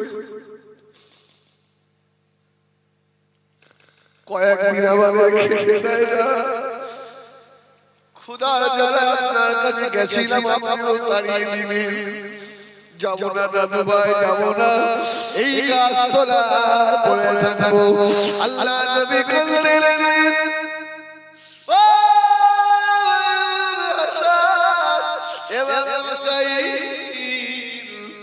কেন না ভাই আমার অনেক কষ্ট হয় এসো আমার কোলে এসো আল্লাহ নবী ইমাম হাসান আর হুসাইনকে আল্লাহ নবী তুলে গায়ে ধুলা বালিগুলো ঝেড়ে দিয়ে ইমাম হুসাইনকে আল্লাহ নবী কোলে নিলেন ইমাম হুসাইন বলে ও নানু বাবা পানির পিপাসায় কলিজাটা ফেটে যাচ্ছে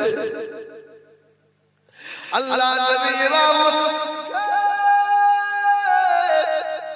কোলে আল্লাহ নবী জিহ্বা দিলেন জোরে বলেন সুবহানাল্লাহ বিশ্ব নবীর জিহ্বা আল্লাহ নবী দুনির জিহ্বাটা বার করে দিয়ে বললেন, ভাই ইমাম হাসান, ভাই ইমাম হুসাইন, যদি পানির বড় কষ্ট হয়, যদি পিপাসা লাগে, তোমার নানা মুহাম্মদুর রাসূলুল্লাহ সাল্লাল্লাহু আলাইহি সাল্লামের জিহ্বাটা চুষে না।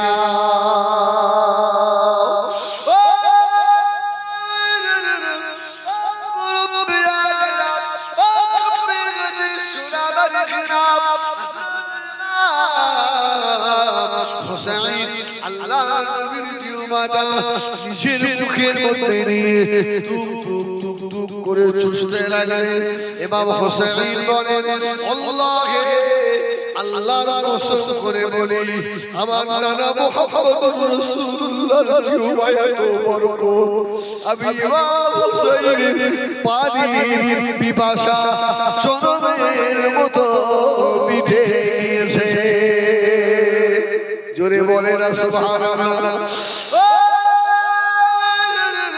সোনালিকেরা নবী আমাদের দুনিয়ার বাদশা জনাব মুহাম্মদুর রাসূলুল্লাহ সাল্লাল্লাহু আলাইহি ওয়াসাল্লাম ইমাম হাসানকে আল্লাহ নবী জিহ্বা চুষিয়েছিলেন। সুবহানাল্লাহ। তথাপি হক মেরেছে, এই হক মেরেছে। এত মহব্বতের তারা, তাও রাসূলুল্লাহ সাল্লাল্লাহু আলাইহি ওয়াসাল্লাম ওদেরকে গনিমতের মাল দিলেন। তোমাদের জন্য এটা নয়, দোয়া দাও। শুধু কারবালা বাদী ইমাম হুসাইনের শাহাদাত তা নয়, আল্লাহ নবী ইন্তেকালের আগে আল্লাহ নবী কাউকে কি খলিফা ঘোষণা করে গেছিল না? গিয়েছিল? তবে রাসূল ইঙ্গিত দিয়ে গেছেন। সুবহানাল্লাহ। রাসূলুল্লাহ জীবন থাকায়, জীবিত অবস্থায় আবু বকর মদিনার মসজিদে ইমামতি করেছিল না করেনি? সুবহানাল্লাহ বলে। এই তো রাসূলের ইঙ্গিত, জামা খলিফা কে হবে? আবু বকর। আরে এই ঝামেলা তো অনেক আগে থেকে। আরে সবটা করেছে কারা? মুসলমান ভাই। এরা মুনাফিক। কি মুসলমান? মুনাফিক। এই কাফেরের থেকেও মুনাফিক কারা? কাফের কি আর মুনাফিক তার থেকেও বেশি কারা? রাসূলুল্লাহ ইন্তেকাল হয়েছে, রাসূলের লাশ কখনো দাফন হয়নি। এই যে মুনাফিক মক্কার মুহাজির আর মদিনার আনসারীদের ভিতরে ঝামেলা বাঁধিয়ে দিয়েছে। আমি তো এত করে শুধু ইমাম হুসাইনের রাসূলুল্লাহর মহব্বতের কথা বললাম, এবার মেন জায়গা হচ্ছে যতদূর যাই যাবে। তারপর আমার ভাই, হ্যাঁ পিতাদা ভাই আছে, উনি আবার ধরবেন। আলহামদুলিল্লাহ। সত্যি আমি আমি এখনো স্বীকার করছি এতগুলো মিডিয়া রয়েছে, আমি কি বলছি আমার মাথায় কিছু নেই। আমার মনটা কিন্তু আজকে ওই দিকে তাজা ছেলে। এই দেখ রাসূল পাক সাল্লাল্লাহু আলাইহি ওয়াসাল্লাম ইন্তেকাল হলো কিভাবে?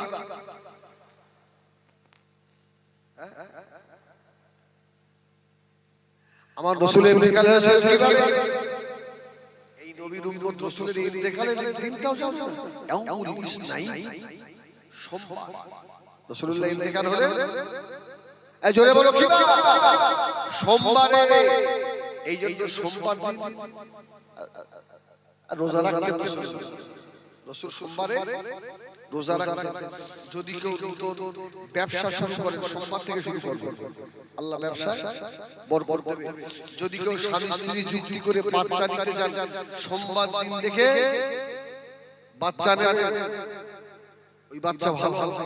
আর যদি মঙ্গলবার হয়ে যায় পাক্কা টাকা।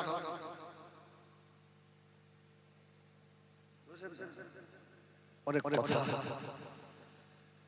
রাসূল সোমবার ইন্তেকাল হলে হুজুরের দাফন হচ্ছে বুধবার। আমার বাবাজি ঠিকই বলেছেন,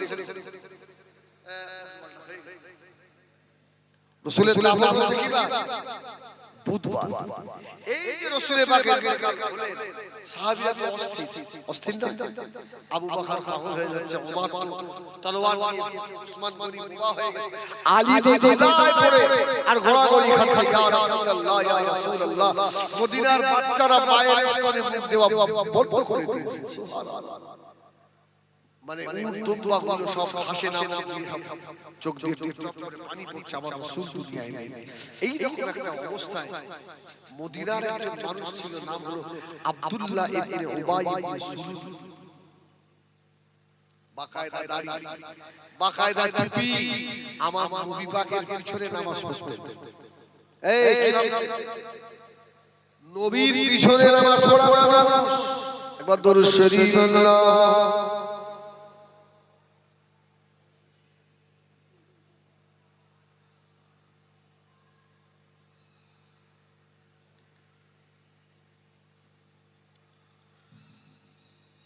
ওয়াবাবিরা সোনার ঘেরা নবী আমার ইলতিফাত গেলেন।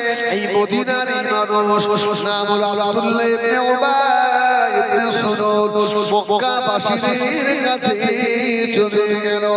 মক্কার মানুষদের বলল, এ মক্কার মুহাজিরেরা, নবী আমার ইন্তেকাল হয়ে গিয়েছে, আল্লাহ নবীর উপরে তোমাদের হক বেশি, তোমরা কিন্তু খলিফা হবে। এই খুব কেন বলছে তুমি? আরে নবী তো মক্কায় রাসূলের জন্ম, হ্যাঁ নবী দ্বীনের খাতিরে মক্কা থেকে মদিনায় গিয়েছে, তোমাদের হক বেশি নয়? রাসূল যখন ইন্তেকাল হয়ে গেছে তোমরা খলিফা হবে মক্কাবাসী। মক্কার লোকেরা বলে ঠিক ঠিক, নবী তো আমাদের দেশে নবী জন্ম নিয়েছেন, হ্যাঁ আমাদের দেশে কাবা ঘর, আমরা খলিফা হব। বদমাইশ ওখানে লাগিয়ে দিয়ে মদিনার যারা আনসারী এদের কাছে এসে বলছে, এই তোমরা খলিফা হবে। চিন্তা করে এরকম সমাজে আসে না? আসে না? এরা আব্দুল্লাহ ইবনে উবাই রাসূলের লাশ কখনো দাফন হয়নি, ও ওখানে গুল লাগিয়ে দিয়ে এখানে এসে বলছে, এই মদিনার আনসারীরা তোমরা খলিফা হবে। কেন? আল্লাহ নবী মক্কা যত নিয়েছে বটে, মক্কার মানুষেরা আল্লাহ নবীকে মক্কায় থাকতে দিল না। মক্কার মানুষেরা মেরে তাড়িয়ে দিয়েছে, আল্লাহর হুকুমে নবী আমার মদিনায় চলে এসেছে। এ মদিনার আনসারীরা, তোমরা আমার নবীর সাহাবীদের এত সাহায্য করেছো, জমি জায়গা দিয়ে দিয়েছো, বিবি পর্যন্ত দিয়ে দিয়েছো, অতএব তোমরা হকদার, তোমরা খলিফা হবে। রাসূলুল্লাহর লাশ তখনও দাফন হয়নি। মক্কার মুহাজির আর মদিনার আনসারী দুই দল একেবারে যুদ্ধ হবে রেডি। কি বলছে? এটা শুধু এখন থেকে নয়, অনেক আগে থেকে দুই দল রেডি। কি খবর? একই হল আল্লাহ নবীর কলিজা সাহাবী হযরত আবু বকর সিদ্দিক রাদিয়াল্লাহু তাআলা আনহু। হযরত আবু বকর বলেছিলেন, এ মক্কার মুহাজিরেরা, এই মদিনার আনসারীরা, তোমরা আমার রাসূলুল্লাহকে কেমন ভালোবাসো, এখনো আমার নবী পাকের লাশ মুবারক দাফন হলো না, তোমরা এখনই খলিফার পদ নিয়ে ঝামেলা করছো বাবা। হযরত আবু বকর কথা বললেন, হযরত ওমর বলেছিল, এই মক্কার মুহাজির আর মদিনার আনসারী তোমরা শুনে রাখো আমি জানি আল্লাহ নবী হায়াতে জিন্দেগিতে হায় আবু বকরকে আল্লাহ নবী মদিনার মসজিদে নববী শরীফে ইমামতির দায়িত্ব দিয়ে গিয়েছে আমি ওমর হযরত আবু বকরকে খলিফা বলে মেনে নিলাম জোরে বলুন সুবহানাল্লাহ মক্কার মুহাজির মদিনার আনসারী কিছু মেনে নিল পরে খবর পাওয়া যাচ্ছে এই মদিনার আনসারীদের কাছে আর মক্কার মুহাজিরদের কাছে এই দাড়িওয়ালা টাটিওয়ালা দুঃখী শয়তান আব্দুল্লাহ ইবনে উবাই ইবনে সুলুল দুই জায়গায় দুই দিকের মানুষদের দুই রকম লাগিয়ে দিয়ে একটা যুদ্ধের জায়গা তো তৈরি করে আমার ভাইয়েরা সোনা মানিকেরা হযরত আবু বকর খলিফা বলে হযরত আবু বকর সিদ্দিক রাদিয়াল্লাহু তাআলা আনহু 2 বছর কয়েক মাস খেলাফত চালালেন হযরত আবু বকরের ইন্তেকালের আগে হযরত আবু বকর খলিফা ঠিক করে গেছিল না জানেন ও হযরত আবু বকর এর আগে দেখে বলেছিল ও ভাই হযরত ওমর আমি আবু বকর চলে যাচ্ছি আমার জায়গায় আমি তোমাকে খলিফা করে রেখে গেলাম জোরে বলুন সুবহানাল্লাহ হযরত ওমর শক্ত মানুষ না নরম মানুষ এই শক্ত না নরম এত শক্ত কিন্তু উমরের ভিতরটা ছিল নরম জোরে বলুন সুবহানাল্লাহ হযরত উমর বলেছিল ভাই আবু বকর যদি আমাকে দেশের খেলাফতের দায়িত্ব না দিয়ে যদি আপনি আমাকে মদিনার মসজিদে নববীর মুয়াজ্জিন করে দিতেন আমি উমর খুশি হতাম জোরে বলুন সুবহানাল্লাহ এটা উমরের কথা আর আবু বকরের কথা হলো ভাই উমর জীবনে শান্তি পেয়েছে আজকে জোরে বলুন সুবহানাল্লাহ আবু বকর বলেন জীবনে আজকে শান্তি পেলাম যে আমি জীবন দশায় দেখে যেতে পেরেছি যে একটা ভালো মানুষকে আমি খেলাফতের আসনে বসিয়ে রেখে চলে যাচ্ছি জোরে বলুন সুবহানাল্লাহ দুইজন সাহাবীর কথা দুই ধরনের ওমর বলছে খলিফা না হয়ে যদি মুয়াজ্জিন হতাম আর আবু বকর বলছে তোর মতো ভালো মানুষকে দিয়ে আমি শান্তি পেয়েছি জোরে বলুন সুবহানাল্লাহ সুবহানাল্লাহ হযরত ওমর রাদিয়াল্লাহু তাআলা খলিফা এখন উমর কি অন্যায় বরদাস্ত মেনে নেবে আরে উমর কি শহীদ হলো রাসূলের চারজন খলিফা আবু বকর ওমর ওসমান আর কে নাম বলো এই চারজনের ভিতরে তিনজন শহীদ শহীদ কজন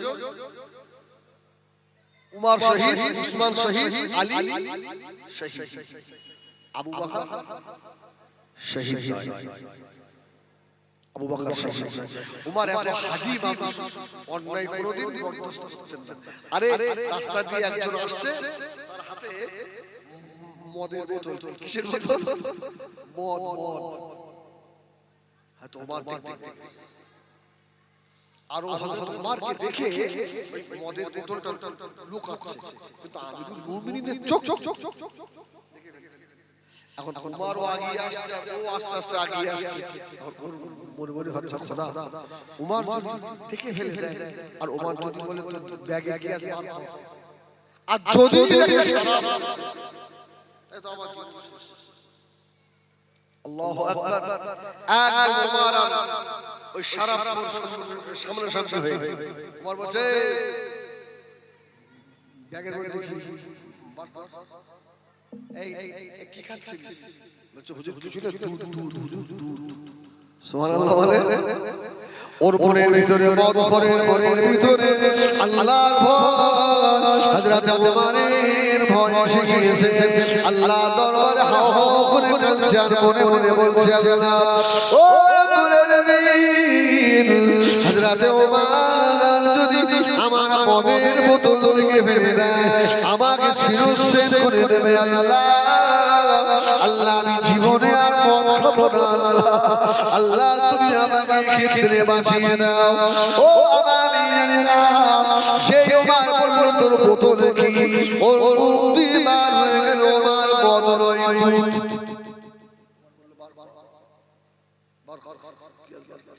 সুবহানাল্লাহ, আল্লাহর হুকুম। হ্যাঁ, দোয়া আল্লাহর দরবারে আল্লাহকে ও তো অন্তর থেকে ডেকেছে না, ডাকতো আল্লাহ। বোতলটা যেই পার করেছে দেখছে মদ নেই, দুধ হয়ে গেছে। জোরে বলো মদ আর নাই, কি হয়েছে?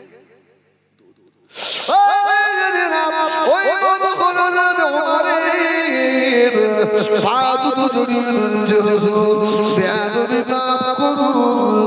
আজ জীবনে মদ খাবো না, আজ জীবনে শরাব খাবো না, আজ জীবনে গুনাহ করবো না। সব ঘটনা খুলে বলেন ও আমার জানেনা। হযরত ওমর এমন একজন মানুষ, হযরত ওমরের সিদ্ধান্ত আল্লাহর সিদ্ধান্ত হয়। সুবহানাল্লাহ, বহু ক্ষেত্রে ওমর যে সিদ্ধান্ত নিয়েছে আল্লাহ ওমরের কথায় কোরআন শরীফের আয়াত নাযিল করে দিয়েছে। আমার ওমর যা বলেছে আমি আল্লাহ আমার একমত। জোরে বলুন সুবহানাল্লাহ। হযরত ওমর ফারুক রাদিয়াল্লাহু তাআলা আনহু খলিফাতুল মুসলিমিন হয়ে গেলেন। হযরত ওমর অন্যায় কোনদিন বরদাস্ত করেন না, আর মুনাফিকেরা শয়তানেরা হযরত ওমরকে না দমালে তো ওদের কাজ হাসিল হয় না।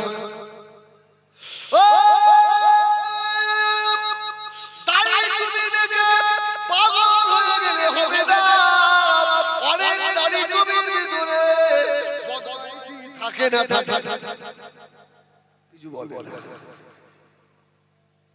অনেক দাড়ি বদমাশ থাকে, অনেক কথা। আর এমন একটা সময় সব কথা বলা যাবে, সব কথা বলাও যাবে না। এই যে একটু মাইকে ওয়াজ করতে পারছি, হয়তো আর ওয়াজ করতে দিতে কোন বলবো সব বন্ধ করে দে। আল্লাহ হযরত ওমর কে ওরা শহীদ করলো কারা? দাড়ি কাটা না না না, তাদের মুখে দাড়ি ছিল বাবা, তারা নামাজি বা খায় না। বড় জায়গায় দিয়ে মদিনা মসজিদে নববী শরীফের ইমাম হলে ওমর। ও আমি জানেরা নামাজের সময় হয়ে গেল, হযরত ওমর মদিনা মসজিদের মিম্বরে গিয়ে দাঁড়িয়েছে। ইকামত শুরু হয়ে গেল, হযরত ওমর নামাজ শুরু করে দিয়েছে। আল্লাহু আকবার,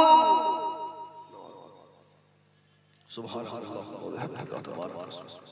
أعوذ بالله الحمد لله رب العالمين الرحمن الرحيم مالك يوم الدين. سبحان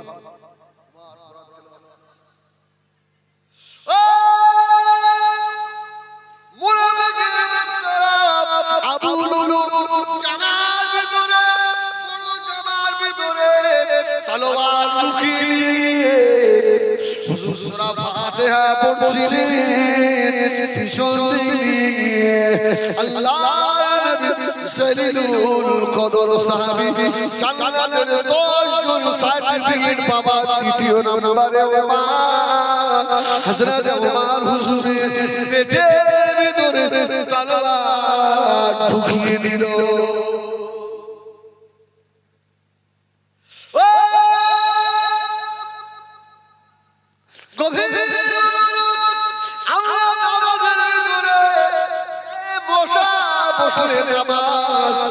ছুটে যায় বাবা, কোন আওয়াজ হলে নামাজের দোয়া কালাম আমরা ভুলে যাই বাবা।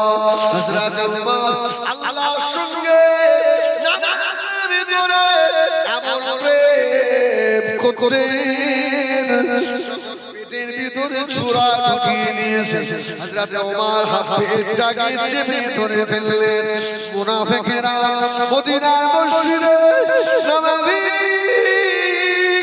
শরীফ থেকে পার হয়ে যাবে তলোয়ার ঘোরাতে লাগলে আল্লাহর নবীর সাহাবীরা কচু কাটা হয়ে গেছিল মদিনা আর মসজিদে নববী শরীফে রক্তের স্রোত বয়ে গেল হযরত ওমর নামাজ ছাড়লেন না বাম হাত দিয়ে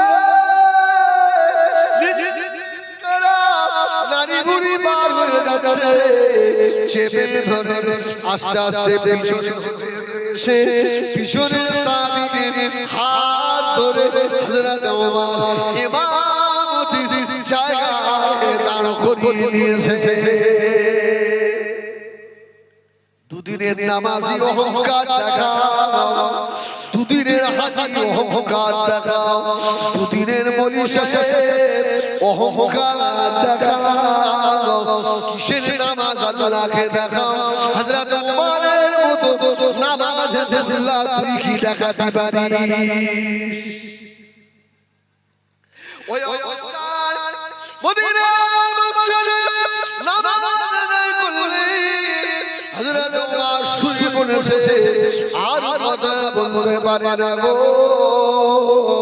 ওমরের বেটা হযরত আব্দুল্লাহ রাদিয়াল্লাহু তাআলা আস্তে আস্তে এসে হযরত আব্বা জান ওমরের মাথা তুলে নিজের কোলের উপরে রাখলেন হযরত ওমর আস্তে আস্তে কথা বলছে বাবা আব্দুল্লাহ হে আমার নবী পাকের সাহাবীরা আমি ওমর চলে যাব শাহাদাত বরণ করব বাবা আজ দুনিয়ায় বেশিক্ষণ থাকবো না তবে তোমাদের কাছে একটা কথা বলি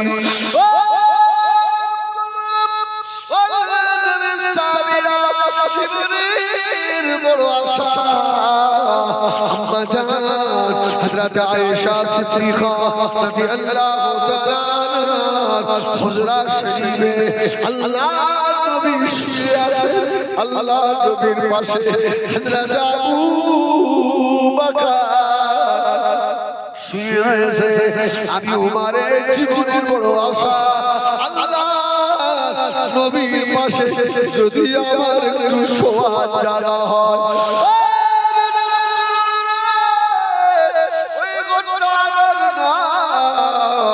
ওই ঘরটা আম্মা জান হযরত আয়েশা সিদ্দিকা রাদিয়াল্লাহু তাআলা আম্মা জান যদি পারমিশন দেন তাহলে আমার লাশটাকে আল্লাহর নবীর মাজারের পাশে আম্মা জান আয়েশার হুজরায় আমাকে দাফন করে দিও আজ যদি আম্মা জান হযরত আয়েশা সিদ্দিকা রাদিয়াল্লাহু তাআলা পারমিশন যদি না দেন আমার লাশটাকে ওখান থেকে দূরে নিয়ে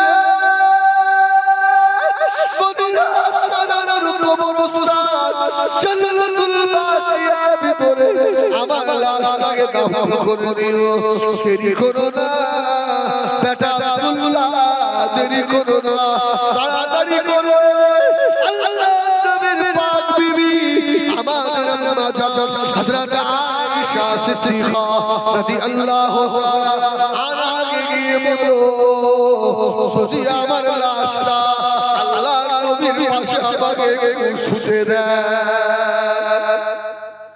ও নবীর পাগলেরা গভীর মনোযোগ হযরত আব্দুল্লাহ ছুটে ছুটে গিয়ে আম্মা জান হযরত আয়েশা সিদ্দিকা রাদিয়াল্লাহু তাআলা আনহা হুজরা শরীফে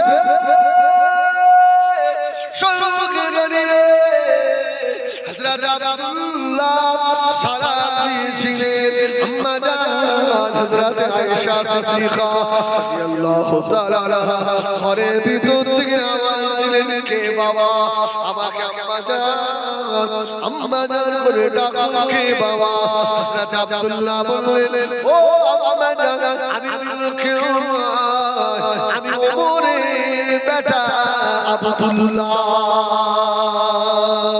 যদি বলে না আম্মা জান দরজা খুললেন কি বাবা কি মনে করে হযরত আব্দুল্লাহ কেঁদে ফেললেন আম্মা জান আমার আব্বা আমার মনে হয় তখন আর বেঁচে নাই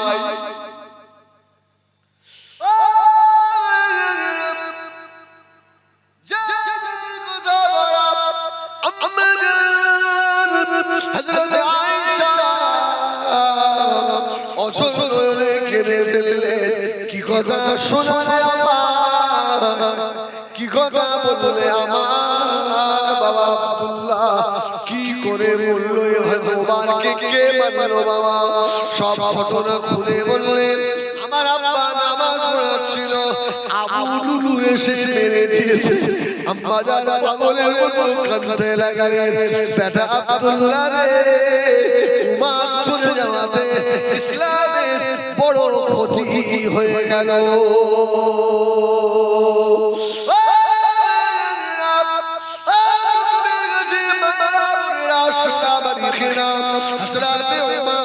কথা শুনে আব্দুল্লাহ বললেন আম্মা জান আমার আব্বা ওমর আপনার কাছে পাঠিয়েছে আমার আব্বা আম্মা বলে দিয়েছে তো আল্লাহর নবীর ঘর যে ঘরে নবী শুয়েছেন ওই ঘরটা আপনার ঘর যদি আপনি একটু পারমিশন দেন আমার আব্বার মনের বড় আশা আল্লাহর নবীর পাশে চিরজীবনের মতো শায়িত হবে আম্মা জান ঝরঝর করে কেঁদে বলেছে বেটা আব্দুল্লাহ শুনে রেখে দে মুহাম্মদুর রাসূলুল্লাহ নবী হলেন আমার স্বামী আল্লাহর নবীর পাশে শুয়ে আছে আমার আম্মা জান হযরত সিদ্দিক আকবর আবু বকর সিদ্দিক আমি আয়েশা আমার জীবনে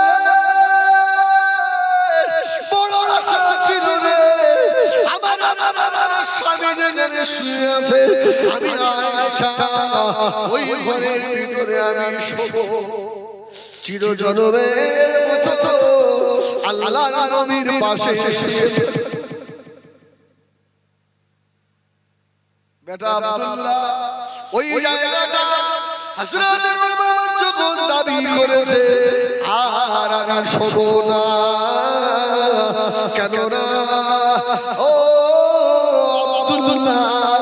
ইসলামের জন্য আল্লাহর কোরআনের জন্য কলেমার জন্য দ্বীনের জন্য আমি আয়েশা থেকে হযরত ওমরের অবদান অনেক বেশি জোরে বলুন সুবহানাল্লাহ আমি আয়েশা জায়গাটা হযরত ওমরের জন্য আল্লাহর রাস্তায় দান করে দিলাম একটু জোরে বলো না আরে দেখবে না না বয়স্ক লোকগুলো তো জোরে বলছে ওরা ফোন ছুড়ে মারবে দেখবে এই তোর টুপি কই দা টুপি লিয়া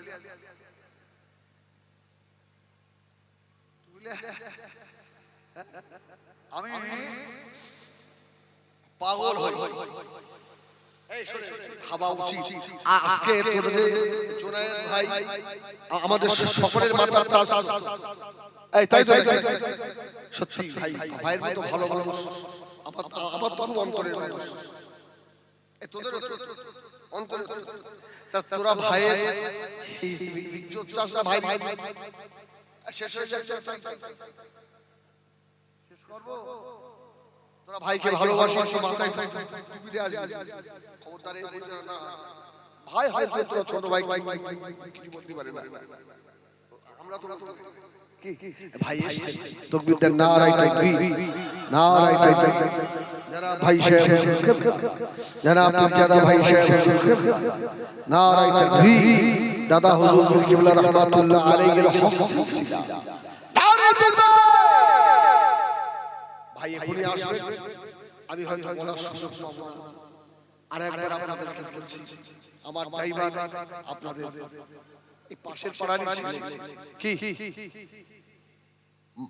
গত পরশু দিনে দেখার সবার কাছে আমার ড্রাইভার দোয়া চাই আল্লাহ যেন তার কবরটাকে জান্নাতের টুকরা বানিয়ে দেন বলেন আল্লাহুম্মা আমিন বলেন আল্লাহুম্মা আমিন আসেন অসুবিধা হচ্ছে আপনাদের অসুবিধা হচ্ছে হাত দুটো তুলেন হাত দুটো তুলে তোলে এই বেলাটা তো ক্যামেরা করা হাতে এই নাড়া দেন ঘুমটা ভাঙা বাহ আলহামদুলিল্লাহ এবার তাকবীর দেন নারায়ে তাকবীর নারায়ে তাকবীর নারায়ে তাকবীর হাত নামা এই হাত দুটো সাক্ষী হলো আমরা আহলে বায়াতের মহব্বতে হাত তুলেছি জোরে বলে সুবহানাল্লাহ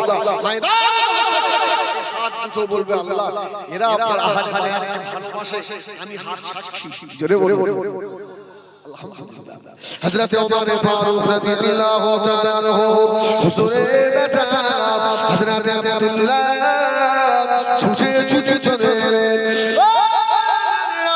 হযরত উমর যখন শহীদ হবে হুজুরের চুলগুলো বড় বড় ছিল হযরত উমর আচ্ছা উমর জান্নাতি না জাহান্নামী জোরে বলেন সুবহানাল্লাহ হযরত উমর জান্নাতের সার্টিফিকেট পাওয়া মানুষ উমর বলছে বেটা আব্দুল্লাহ এই কথাটা শুধু মাথায় রাখেন কদিনের নামাজি কদিনের রোজাদার কদিনের হাজী কদিনের হুজুর আমাদের মনে এত অহংকার হযরত উমরের শেষ সময় মুখে দুধ দেওয়া হচ্ছে ও কোন কোন riwayate পানি দেওয়া হচ্ছে কালের দুই বাটি গড়িয়ে গড়িয়ে পড়ে যাচ্ছে হযরত উমর বললেন বাবা আমার মাথাটা কোলে